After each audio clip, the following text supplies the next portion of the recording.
Hello అండి. YS Jaganmohan Reddy గారు పదే పదే దుష్ట చతుష్టయం అని ప్రతిపక్షాలను విమర్శిస్తుంటే అసలు ఎవరు ఈ దుష్ట చతుష్టయం? మహాభారతంలో ఏ క్యారెక్టర్స్ ని ఈ దుష్ట చతుష్టయంగా పరిగణిస్తున్నారు అని పరిశీలించినప్పుడు దుర్యోధనుడు, కర్ణుడు, శకుని, దుశ్శాసనుడు ఈ నలుగురిని కలిపి దుష్ట చతుష్టయంగా అభివర్ణించేవాడు. మరి ఈ నలుగురు క్యారెక్టర్లతో సరిపోలిన విధంగా మన రాజకీయాల్లో ఎవరికి ఉన్నాయి అని కనుక చిన్న విశ్లేషణ చేస్తే మొట్టమొదటిగా దుర్యోధనుడి క్యారెక్టరే కనుక మహాభారతంలో తీసుకుంటే ఈ దుర్యోధనుడి క్యారెక్టర్ ని ఒక మొండివాడిగా, రాజ్యాకాంక్ష, పదవీకాంక్ష మెండుగా ఉన్నవాడిగా, తన రాజ్యాకాంక్ష కోసం, తన పదవి గనక ముప్పు వాటిల్లుతుంది అంటే గనక ఎంతటి వాడైనా ఎవడైనా గాని చివరికి తన సొంత బంధువులు అన్నదమ్ములైనా గాని వాళ్ళని ఇబ్బందులకు గురి చేయటం, వాళ్ళ మీద యుద్ధాలకు వెళ్ళటం, వాళ్ళని నానా రకాలుగా ఇబ్బందులకు గురి చేయటం మనం చూసాం. అదేవిధంగా తన సొంత తల్లిదండ్రులను కూడా తన పదవి కోసం అవసరమైతే బతిమాలటం, బతిమాలనా కానీ వినకపోతే వాళ్ళని బెదిరించటం, ఎంత పెద్దవాళ్ళైనా కానీ గౌరవించవలసిన స్థానంలో ఉన్నవాళ్ళైనా కానీ వాళ్ళని చాలా చులకనగా, అవమానకరంగా, అనుమానంగా మాట్లాడటం, ఇవన్నీ దుర్యోధనుడి దగ్గర ఉన్నటువంటి క్యారెక్టరిస్టిక్స్ అండి.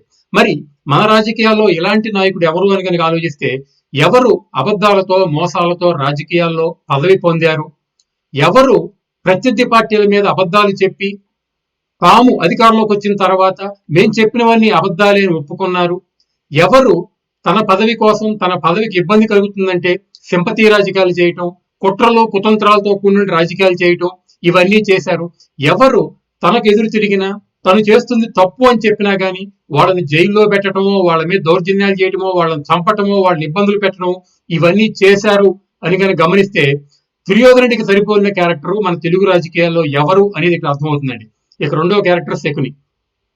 ఈ శకుని ఏంటంటేనంటే శకుని మామ అని అంటారు. ఇప్పుడే మీకు అర్థం కావాలి ఎవరు అనేది. ఈ శకుని మామ ఏంటంటే కుళ్ళు, కుతంత్రాలు, మోసాలు ఇవే ధ్యేయంగా మహాభారతంలో తన పాత్రను తీసుకువెళుతూ ఉంటాడు. అంటే మోసం ఎలా చేయాలి, తప్పుడు ఆటలు ఎలా ఆడాలి, అంటే రాజకీయాల్లో తప్పుడు విధంగా ఎలా రాజకీయాలు చేయాలి, అదేవిధంగా ప్రత్యర్థుల్ని మోసపూరితంగా ఎలా గెలవాలి, ఇవన్నిట్లో ఆరితేరినటువంటి శకుని పాచికలాటలో కూడా ఎలా మోసం చేసి గెలిచాడనేది మనకి తెలుసు.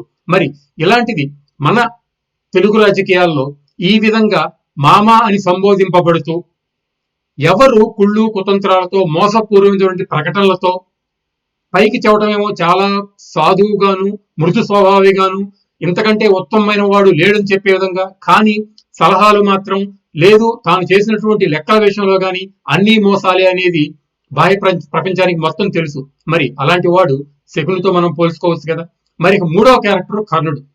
ఈ కర్ణుడి గురించి ఏంటంటేనండి, తనకు పదవినిచ్చినటువంటి కారణంగా ఏదైతే రాజ్యాన్ని అంగరాజ్యాన్ని తనకు అప్పచెప్పారో ఆ రాజ్యాన్ని కూడా పక్కన పెట్టి, అంటే తన విధులను పక్కన పెట్టేసి తనకు పదవినిచ్చినటువంటి తన మిత్రుడు, తన నాయకుడు అతను చెప్పు చేతుల్లో ఉంటూ అతని అడుగులకు ముడుగులు ఒత్తుతూ అతను ఏది కావాలంటే అదే విధంగా ఆ నాయకుడు తలలో నాలికగా పనిచేస్తూ మహాభారతంలో క్యారెక్టర్ ని సాగించడం జరిగింది. మరి మన రాజకీయాల్లో ఏ నాయకుడికి తమ నాయకుడు పదవి ఇవ్వటం కారణంగా ఆ పదవికి చేయవలసినటువంటి న్యాయం చేయకుండా కేవలం ఆ నాయకుడికి అండదండలు ఇస్తూ ఆ నాయకుడికి రాజకీయంగా ఉపయోగపడే విధంగా ఆ నాయకుడి యొక్క ప్రత్యర్థుల మీద పదే పదే ప్రతిసారి అబద్ధ ప్రచారాలతో ప్రెస్ మీట్లు పెట్టడం ఎవరు చేస్తున్నారు అని కనుక ఆలోచిస్తే అతనే కర్ణుడి పోలికతో ఉన్నట్టు. కానీ ఇక్కడ కర్ణుడికి ఏంటంటే దాన వీర సూరకర్ణ అని అన్నారండి.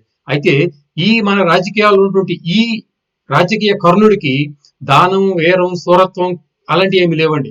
కేవలం మోసం, నమ్మిన నాయకుడిని అందలం ఎక్కించడానికి, తిరిగి గద్దె ఎక్కించడానికి ఎన్ని అబద్ధాలైనా చెప్పటం అనేది ఇతని క్యారెక్టర్. ఇక నాలుగవది దుశ్శాసనుడు. ఈ దుశ్శాసనుడు ఏంటంటే తన అన్న ఎంత చెడ్డవాడైనా గాని, పెద్దల పట్ల అమర్యాదగా ప్రవర్తిస్తున్నా గాని, రాజ్యాకాంక్ష ఉన్నా గాని, తన బంధువుల్ని నీచంగా చూస్తున్నా గాని, తన ఇంట్లో ఆడవారిని కూడా అవమానకరంగా ప్రవర్తిస్తున్నా గాని తన అన్నే దైవంగా, తన అన్న మాటే వేదవాక్గా భావించేవాడు దుశ్శాసనుడు. అందుకే దుశ్శాసనుడికి మైండ్ లేదు, ఆలోచించే శక్తి లేదు. కేవలం తన అన్న దుర్యోధనుడు ఏం చెబితే తూచే తప్పకుండా అది చేయటం, అది తప్ప ఒప్ప అనేది దుశ్శాసనుడికి సంబంధం లేదు. మరి అలాంటిది మన రాజకీయాల్లో ఏ మీడియా, ఏ సోషల్ మీడియా తమ నాయకుడి కోసం ఉచ్చం నీచం మొత్తం మర్చిపోయి అబద్ధాలను పదే పదే ప్రచారం చేస్తూ తన నాయకుడికి ఏ విధంగా చేస్తే మైలేజ్ వస్తో ఆ విధంగానే ప్రచారాలు చేస్తూ ఆ నాయకుడి కోసం ఎంత నీచానికైనా దిగబడే మీడియా ఎవరిది ఎక్కడుంది అని కనుక ఆలోచిస్తే తెలుగు రాజకీయాల్లో దుష్ట చతుష్టయం ఎవరు అనేది మీ అందరికి అర్థమవుతుందండి.